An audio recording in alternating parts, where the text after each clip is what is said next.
Tai iš tikrųjų noriu papasakoti dabartinį savo DeFi'aus planą, būtent pagal dabartinę marketo sąlygas, kada bendra tendencija yra bullrunas iš esmės.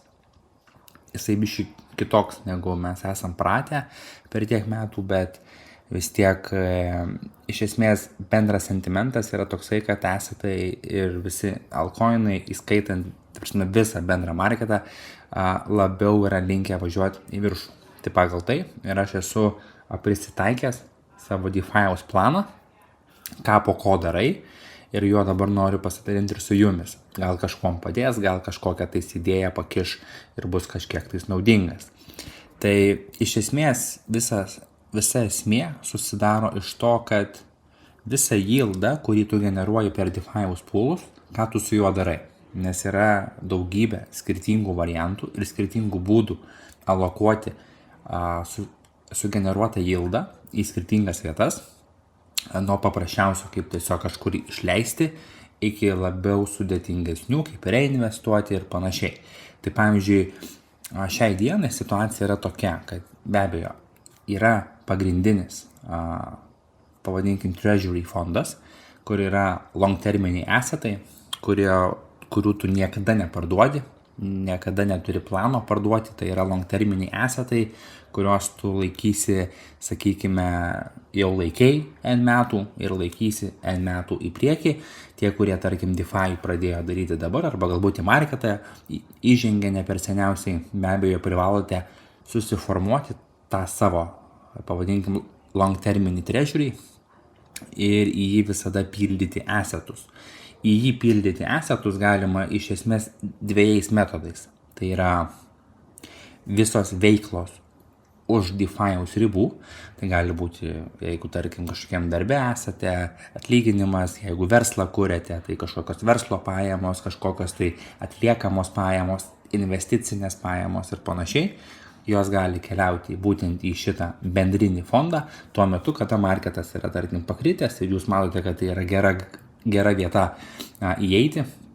Tai tokiu būdu tiesiog pasipildote savo bendrą long terminį fondą. Tada iš long terminio fondo vėlgi turite du variantus. Galite jį tiesiog palikti kaip yra, arba paprasčiausiai skolintis prieš savo LT assetus. LT tai yra long terminiai assetai, skolinti stablecoinus ir juos alokuoti į pastovų cash flow, tai yra liquidity pools. Tai šitą dalyką galima daryti, galima nedaryti. Galima paprasčiausiai papildomą kapitalą, tarkim, alokuojate į marketą 10 000, 5 alokuojate į long terminį poolą ir fondą ir 5, sakykime, alokuojate į DeFi, tam, kad iš tų 5 generuot papildomą cash flow. Ne?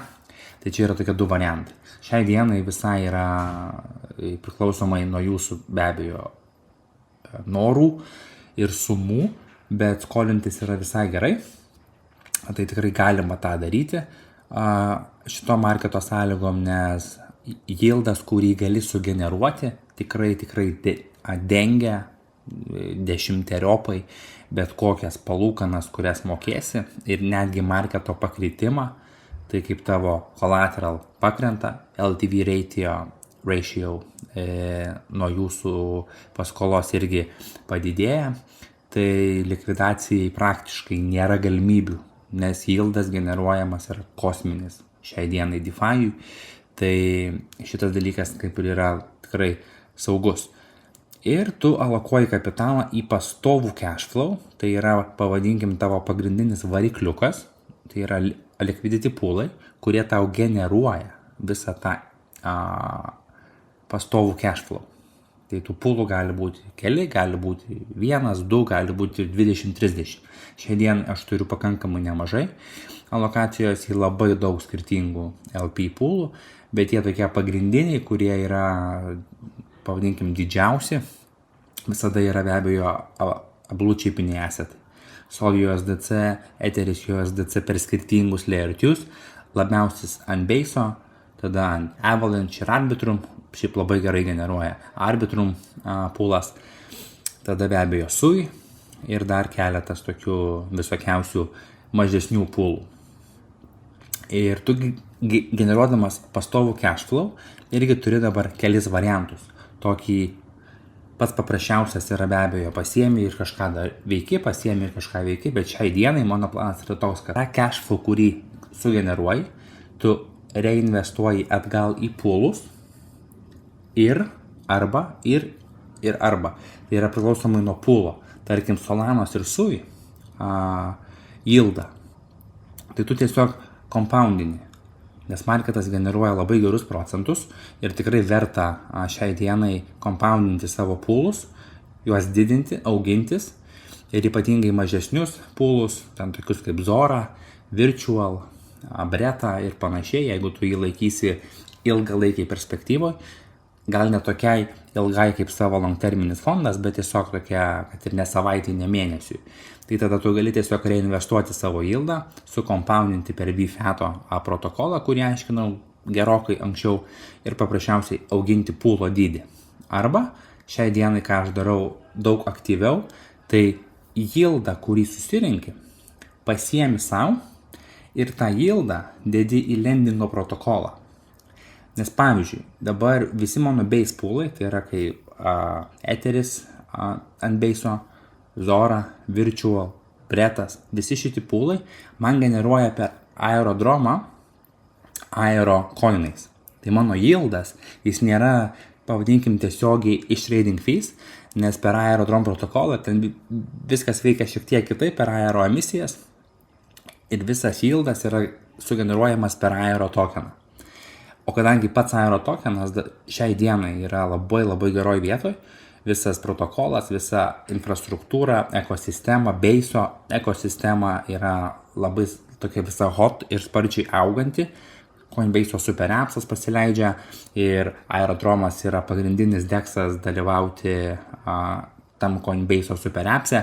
Tai aš, pavyzdžiui, asmeniškai su šito marketo sąlygom nenoriu pardavinėti savo aero, nes aš irgi manau, kad jisai gali patrigubėti, gal netgi 5-gubai padidinti savo dabartinę vertę. Dėl to visą yieldą, kurį gaunu, aš tiesiog dedu į Moonvela ir mano aero, kurį aš jau sugeneravau iš cash flow, iš savo poolų, generuoja papildomą API, nes aš jį lendinu. Be abejo, tas API nėra aukštas, bet tai yra vis tiek API. Tai prasme, tu gauni į, ne iš. Ir esant reikalui, skolinėsi prieš savo aero ir tuos stablecoinus, kuriuos pasiskolinęs, tu jau gali daryti, sakykim, pasifundinti savo lifestyle. Tai anksčiau, jeigu marketas nėra labai, pavadinkim, žaliuojantis arba bent jau su tendencija žaliuoti, tai pavyzdžiui, bear marketo, kai buvo ankstesnis bear marketas, tai tu dažniausiai visą yieldą pagal tos dienos, tos savaitės situaciją arba tiesiog pasiminėjai fundinti lifestyle, tai yra, prasme, gyventi, arba tu be abejo vėlgi compoundini, jeigu tavo lifestyle coverina, sakykime, kažkokios tai kitos veiklos. Bet jeigu DeFi'us yra pagrindinė veikla arba viena iš pagrindinių, tai koks, sakykime, 7-8% viso monthly cash flow, tai tu turi gerai pagalvoti, ar tu nori tiesiog pasimti yieldą, jį naudoti ir vis generuoti papildomą, ar tu nori compoundinti, ar kaip šiai dienai, jeigu mano didžioji dalis yieldo susidaro iš base'o ir iš aero, o aero irgi turi tendenciją į viršų, man nėra tikslo jo pardavinėti. Dėl to aš jį tiesiog dedu į Moonvelą, šį lendinu ir jeigu man reikia kažkokio tai staigaus prieigos prie USDC, ar realybėj kažką nusipirkti, ar kažką tai paveikti, ar kažkur tai reinvestuoti, ar kažką daryti, aš visada turiu galimybę prieš savo aero skolinti stablecoinus per Moonvel protokolą. Bet visada, kur yra paskola, visada turi būti repayment strategija. Nes tu pasiskolinęs ir išleidęs tuos pinigus, tarkim, realiam gyvenime, tarkim, dabar man ten, tarkim, prigeneravo yieldo, ten, sakykime, už keletą šimtų ir aš juos pasiėmiau ir nusipirkau kažkokią tai daiktą realybėj. Tai ta paskola niekur nedings. jinai nesumažės, ta prasme, ir tu ją turi vis tiek padengti, jeigu norėsi anksčiau ir vėliau pasimti savo aero kaip užstatą, kurį esi palikęs. Tai visada turi turėti repaymento strategiją ir šiai dienai, bent jau iš mano plano, iš to, kaip dabar viskas vyksta, mano planas repaymento yra paprasčiausiai išgrįžtančio yieldo. Jeigu man reikėjo pasimti ten, tarkim, kelius šimtus USDC, pasifundinti kažką tiesiog gyvenime, aš žinau, kad mano cash flow, kurį generuoja DeFi poolai, tikrai yra pakankamas ir pakankamai optimizuotas ir gerai sudėliotas, kad aš galėsiu pasikaverinti šitą launą ir esant reikalui pasimti kitą. Bet kada. Tai visą šitą dalyką tu turi irgi numatyti ir susidėlioti. Ką tu darai su savo cash flow. Jeigu tu dabar esi, tarkim, įdėjęs į vieną poolą, nesvarbu sumą, nesvarbu dydį, visa esmė yra tavo planas ir procentai, ką tu veiki ir ką tu darai, kaip tu mastai. Nes jeigu tu gali teisingai sumenedžinti mažesnės sumas, tai tu lygiai taip pat galėsi tą patį daryti ir su didesnėm. Jeigu dabar tu, tarkim, dalyvauji DeFi, bet taip, žinai, atmestinai, čia pizdų įmečiau biškį, čia nežinau, čia nežiūrėjau, čia netrekinau, į Exceliuką nesusirašiau ir panašiai. Ir reiškia, tu taip atmestinai į tai žiūri, nesalia mažos sumas, čia neuždirbu daug, neverta čia nieko stebėti, tai tu niekada net ir su didesnėm sumom lygiai to pačio nedarysi. Tai čia yra didžiulė problema iš tikrųjų. Tai va toks dabar yra mano planas.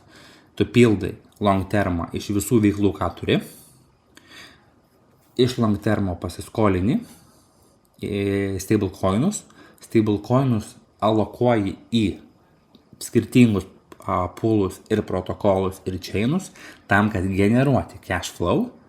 Sugeneruota cash flow, jeigu tai yra mažesni poolai su labai geru API, reinvestuoji atgal į poolą ir compoundini. Jeigu tai yra didesni poolai, tu tada surinktą yieldą pasiemi ir depozitini atgal į lendingo protokolus. Nes jeigu, tarkim, aš turiu poolą, net, tarkim, Sol USDC, kuris generuoja, tarkim, Orko arba DeFi Tuna, jisai man generuoja yieldą 50-50. Pusę Solanom ir pusę USDC. Tai aš galiu pasimti tas Solanas, kurias sugeneravo ir dėti į kamino ir prieš jas, jeigu reikia skolintis, lygiai taip pat. USDC, aišku, tu gali daryti, ką nori.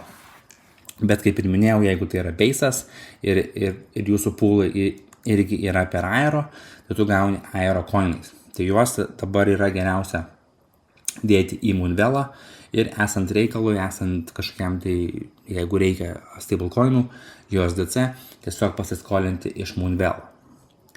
Tai va toks yra planas. Ir visą skolintą kapitalą repayini iš grįžtančio yieldo, kuris yra dabar šiai dienai generuojamas kosminis, kuris tikrai dengia bet kokį tai borrowing cost, bet kokį interest costs ir bet kokį tai net ir labai nemažą marketo dropą į apačią. Nes galiu pasakyti taip, kad tam tikri poolai jau pusantros savaitės generuoja apie 4% per dieną. Čia tik tai išskirtiniai vieni poolai, jau nekalbu apie visą bendrą bundle, ten, kur yra gal 11 skirtingų poolų. Tai tokių poolų tikrai yra nemažai. Didžiausi poolai generuoja šiek tiek mažiau, tarp 0,6 ir 1%, ir kiti generuoja tikrai ir 4 ir 5% per dieną. Ir tikrai čia ne kažkoksai tai skeminis burbuliukas arba ten kažkoksai tai nesąmoningas range'as ir panašiai, visiškai logiški didžiuliai range'ai, 5% range'ai, bet tiesiog tie assetai, kurie dabar yra karšti, jie yra aktyviai swapinami ir dėl to tas yieldas va toks ir susigeneruoja. Tikrai kosminis, ypač ant Zoros poolo, kurį rodžiau ir manau visi puikiai naudojate šiai dienai. Tai toks va vienas iš pavyzdžių, sakykime, turi savo cash flow iš šitų 4 poolų, tarkim Sol USDC, Etheris USDC, Avaxas prieš Etherį, tarkim Sui prieš USDC. Šitie visi poolai yra tie, kuriuos aš irgi turiu. Nu ir tu sakykim, kad jie tau generuoja dabar apie 11% per mėnesį ir sakykime, kad tu turi, tarkim, 20 000 alokavęs į šitus pūlus, tai 11% nuo šitos sumos bus 2,2 tūkstančio eurų. Ir tu dabar turi atsakyti į 2 klausimus. Kokie yra tavo mėnesiniai monthly expenses, tai yra mėnesio išlaidos. Tai atsakęs į šitą klausimą, tu žinosi, kokią savo yieldo dalį, kur dėti. Jeigu, tarkim, tu išleidi 1000, o gauni 2, tai tu tikrai gali drąsiai pasifundinti savo lifestyle iš yieldo ir likusią sumą reinvestuoti. Jeigu tu išleidi 4, o gauni 2, tau neužtenka, dėl to irgi tu nepasifundinsi lifestyle, tai reiškia, ar taip turi gauti kažkokių papildomų pajamų iš kažkur kitur. Dėl to geriausia didžiąją dalį savo yieldo tokiu atveju reinvestuoti ir auginti pūlus. Ir tik tai mažą dalį, esant labai kažkam reikalui, pasimti savo. Ir tai geriausia per borrowingą, o ne per tiesiog pasimti yieldą ir jį kažkur tais išsivesti. Ir klausimas antras, kokioj būsenoje yra marketas. Nes šitas atsakymas irgi lemia, kokį planą tau taikyti. Ar reinvestavimo yieldo, ar alokuoti visą yieldą į lendingo ir prieš jį skolintis, o gal marketas nestabilus, nepastovus, viskas krenta, viskas griūna, toks viskas neįdomu, sakykime, ir toksai tu nori pageneruoji ir pasiemi. Nuo savo situacijos viskas tau priklauso, tai ir tu atsakęs į šitus 2 klausimus, tu turi žinoti, ką tau daryti. Tai jeigu marketas yra, tarkim, žalias, yra stiprus ir tokie mini pullbackai, aišku, visada vyksta, bet jeigu šiaip tokia bendra marketo tendencija yra į viršų, tai tu norėsi geriau nepardavinėti savo užyldinto profito, o jį alokuoti į lendingą ir esant reikalui prieš jį skolintis. Jeigu marketas nestabilus, tu gal kaip tik norėsi pardavinėti, pasimti tos pinigus ir juos kažkur leis kažką su jais daryti, nes marketas nėra stabilus, jisai nerodo potencialaus kilimo į viršų, tai jeigu tu nepardavinėsi, o juos dėsi atgal į, tarkim, lendingo protokolus ir marketas toliau griūna, o būsi pasiskolinęs, ta prasme viskas tau mažėja. Plus pūlai gali generuoti impermanent lossą kažkokį, tai tiesiog marketui esant nestabiliam, tada yra geriausias metodas tiesiog pasiėmei, naudoji arba kažkur kaupi į long termą, užpirkinėjai, bet stengiasi vengti paskolų. Jeigu marketas yra geras, gražus, tvarkingas, stiprus, su tendencija į viršų, tada nėra ko bijoti eiti ir į paskolų marketą ir pasimti, jeigu tau reikia, nes tu žinai, kad tavo yieldas tau tikrai užgeneruos pakankamai viską pasidengti. Tai va toks būtų mano planas, va toks būtų toks lengvas video paaiškinimas, kaip aš dabar būtent prie šitų marketo sąlygų mąstau ir manau, kad visas šitas planas, kuris dabar yra, vis dar išliks iki pat metų galo. Čia toks aiškus spėjimas, nes visada jeigu marketas pasikeis, turėsi staigiai į tai reaguoti, bet šiaip žiūrint pagal tai, kas vyksta, manau, kad iki metų galo vis dar šitas bus ir naudojamas ir nepardavinėsiu savo yieldo, o paprasčiausiai naudosiu jį kaip užstatą ir esant reikalui pasiminėsiu USDC. Nes marketas gražus, marketas tvarkingas, tikrai galima pasidaryti iš upside'o papildomo. Ir aišku, yieldas yra kosminis. Kai marketas apsivers į bear marketą ir bus nebepastovus, nebegražus ir toksai visas raudonas, tada sumažės aišku yieldas, tada bus sudėtingiau pasikaverinti paskolas, jeigu turėsi tokias. Tai geriausia tokiu atveju arba tiesiog pasimti yieldą ir dėti į long terminius esatus, arba pasimti yieldą ir kažką su juo veikti ir tiesiog tą marketą tokį pragyventi. Tiek būtų iš manęs šiandien, tikiuosi buvo naudinga ir aišku, kaip visada pasimatysim kitose video.